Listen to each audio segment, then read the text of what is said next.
कञ्चनजङ्घा हिमाल देखिँदैछ। इन्डियाकोमा सिक्किम छ, नेपालकोमा काप्लेजुङ, अब चाइनाको चाहिँ नाम थाहा भयो। हुन चाहिँ तिनटै देश हो। चाइनाको छान्छुङ भन्ने हो न। थाहा नभएपछि छान्छुङ। कालेबुङको बजारा हेर्न लाग्यो। खासमा यहाँ हेर्ने हामीले अरू त सबै अब तिनवटा पोइन्ट छ हाम्रो यहाँ। एउटा बुद्ध गुम्बा छ, एउटा हनुमान मन्दिर छ, एउटा साइन्स सिटी हेर्ने। साइन्स सिटी भनेको चाहिँ साइन्सको बारेमा A to Z छ, डाँडाकाँडा त्यहाँ रमाइलो लाग्छ।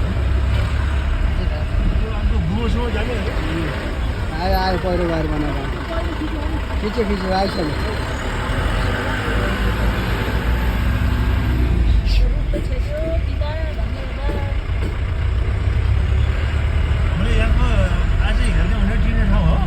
हजुर आज हेर्न तिनवटा ठाउँ हेरेर जाने। अब सिक्किमको विशेषता त हेर्नु कञ्चनजङ्घा हिमाल दार्जिलिङको विशेषता चिया हो। इन्डसको बडा यहाँको चाहिँ अब सबै हो दार्जिलिङ। गुम्बा जोटाउनु छ गरेर त्यो विज्ञान हुनु त्यसको अलग के छ? डाँडा बसेर सेल्फी हाल्ने।